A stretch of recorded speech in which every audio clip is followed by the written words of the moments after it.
नमस्कार दोस्तों, मेरा नाम है अमन शुक्ला और एक बार फिर लेकर हाजिर हुआ हूँ एक डरावनी कहानी। तो दोस्तों, कहानी शुरू करें उससे पहले कुछ आपस की बात कर लेते हैं। जैसे कैसे हैं आप लोग और क्या चल रहा है लाइफ में? सब बढ़िया, मस्त ना? कमेंट करके बताना ज़रूर कहानी कैसी लगी। और अगर आपके पास कुछ कहानी हो तो आप मुझे मेरे इंस्टाग्राम आईडी पर सेंड कर सकते हैं, लिंक आपको मिल जाएगा डिस्क्रिप्शन में, ठीक है? तो चलो फिर से वही बोलता हूँ कि बातें इधर उधर की बातें न करके आते हैं हम सीधा कहानी पर, ठीक है? तो दिवाली दिवाली की वो खौफनाक रात। सब लोग यह तो जानते हैं कि दिवाली जगमगाती रोशनी, लाइट्स का त्यौहार है, पर जो ज़्यादातर लोग नहीं जानते वो ये है, एक्चुअली में ज़्यादातर लोग जानते हैं क्योंकि हॉरर स्टोरी सुनने वाले और डरावनी कहानियाँ सुनने वाले ये बात बहुत अच्छे से जानते हैं कि दिवाली की जो रात होती है वो अमावस्या की रात होती है। और हर अमावस्या की रात काली शक्तियों से भरी होती है। मतलब कह सकते हैं कि काली शक्तियाँ सबसे ज़्यादा ताकतवर हो जाती है अमावस्या की रात में। और दिवाली की अमावस्या की रात की तो बात ही कुछ अलग होती है। आपको ये बैकग्राउंड में काफ़ी पंछियों का शोर आता होगा, तो यार उसके लिए प्लीज़ मुझे माफ़ कर दीजिएगा, क्योंकि मैं जहाँ कहानी आप लोगों के लिए रिकॉर्ड करने आता हूँ ना, यहाँ ढेर सारे पक्षी रहते हैं और मुझे वो बहुत अच्छे लगते हैं, इसलिए मैं उन लोगों को भगाता भी नहीं हूँ। चलिए, मैं फिर से हट गया ना कहानी से। अब आते हैं कहानी पर।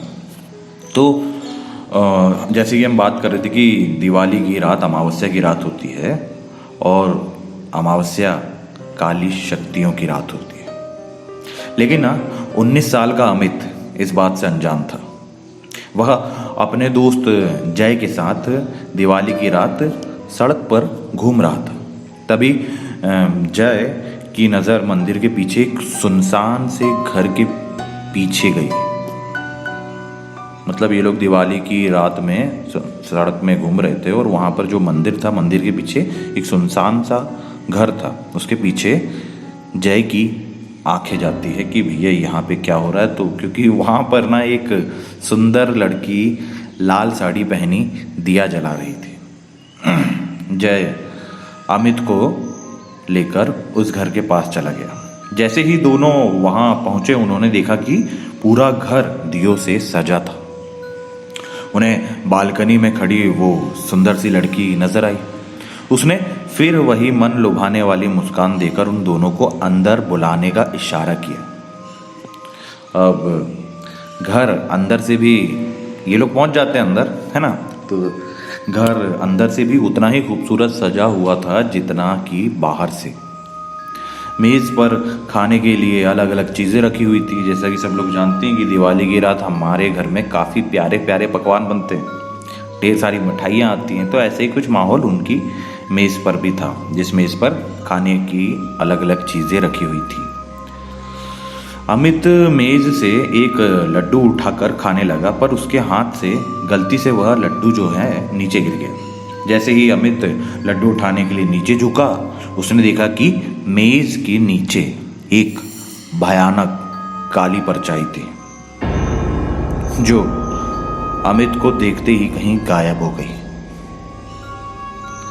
अमित जैसे ही जय को यह बताने ऊपर उठा, उसने देखा कि जय सीढ़ियों के ऊपर खींचा चला जा रहा था। खींचा मतलब आकर्षण कि किसी चीज़ से अपन कोई चीज़ अपने को आकर्षित करती ना, तो अपन कैसे उसकी तरफ खींचे चले जाते हैं, वैसा वाला खींचना, घसीटने वाला खींचना नहीं, है ना? तो अमित ये सब देख के घबराने लगा।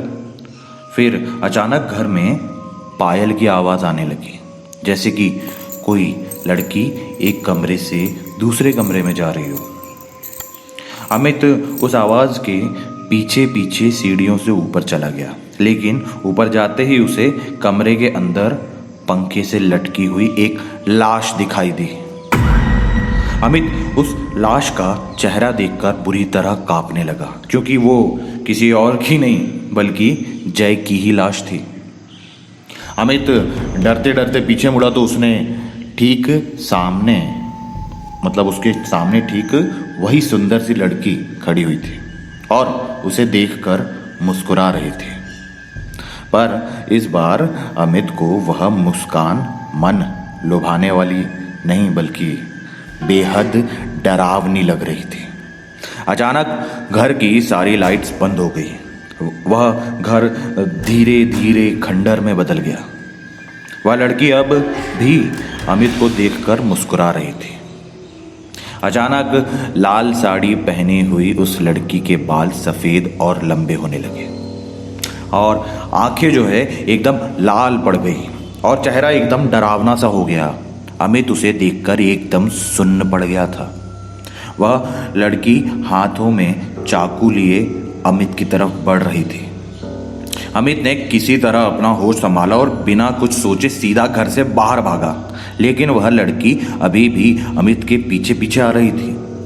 वह लड़की अमित को मारने के लिए अपना हाथ उसकी तरफ बढ़ा ही रही थी, लेकिन अमित तब तक बाहर निकल गया था। उसने जल्दी से घर का दरवाज़ा बाहर से बंद कर लिया। वह लड़की उस दरवाजे को अंदर से बहुत तेज ठोक रही थी, लेकिन अचानक ठोकने की आवाज़ बंद हो गई और फिर अमित को उस लड़की की चीखने की आवाज़ सुनाई देने लगी, जैसे ही वह उस घर के अंदर कैद हो गई हो। कुछ तो ऐसा ज़रूर होगा कि वह लड़की उस घर से बाहर नहीं आ पाई, क्योंकि जिस तरीके की उसकी हरकतें थी ना, मतलब घर एकदम जो अच्छा सजा हुआ घर खंडर में बदल गया। मतलब इतना जो माया जाल है, अगर वो लड़की या आत्मा या प्रेत जो भी था अपना बिछा सकता था, मतलब एक अच्छा घर दिखा सकता था अंदर से बाहर से, तो कुछ ना कुछ तो ऐसा हुआ होगा कि वह प्रेत आत्मा उस घर से बाहर नहीं जा सकती होगी, है ना। तो इसी कारण ऐसा लग रहा है कि जैसे ही अमित ने दरवाज़ा बंद किया, वह लड़की की आत्मा वहीं कैद हो गई। अमित वहाँ से जल्दी से निकला और अपने घर जाकर चुपचाप सो गया। अगली सुबह जब अमित उठा तो उसकी माँ ने बताया कि उसका दोस्त जय कल रात से लापता है। तब अमित ने पूरा किस्सा अपनी माँ को बताया। माँ ने उससे कहा कि कई साल पहले दिवाली की रात एक लड़की ने उस घर में आत्महत्या की थी। तब से उसकी आत्मा उसी घर में भटकती रहती है।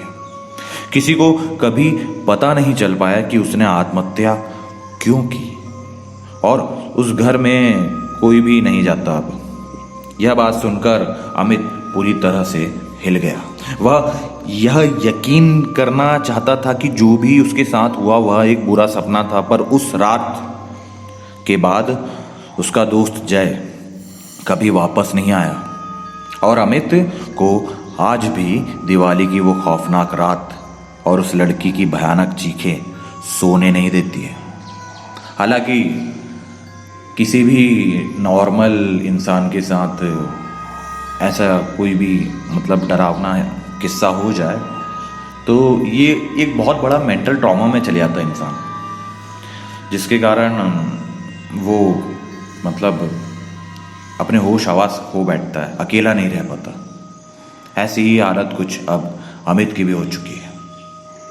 दोस्तों, मैं आपसे बस यही कहना चाहता हूँ कि अगर ना आपको कुछ चीज़ ऐसी लगे ना आकर्षित करने वाली, है ना, तो ये नहीं कि भूत प्रेत ही है, लेकिन ना जब आप माहौल देख रहे हो कि जैसा कि मैंने आपको कहानी बताया कि अमावस्या की रात थी, सुनसान सड़क थी, मंदिर के पीछे खंडर के पीछे वो लड़की दिखी, तो आपको अगर कोई जगह अपने पास बुला रही हो, कभी ऐसा लगे ना, तो आपके मन में एक आवाज़ आती है बहुत हल्की सी कि नहीं वहाँ मत जाओ, है ना। लेकिन हम लोगों की एक बहुत बुरी आदत है कि जो काम करने को हमें अपनी अंतरात्मा मना करती है ना, हम लोग वही काम करते हैं और हमेशा फंस जाते हैं, और जिसका नतीजा हमें ही नहीं बल्कि हमारी पूरी फैमिली को, हमारे दोस्तों को भुगतना पड़ता है।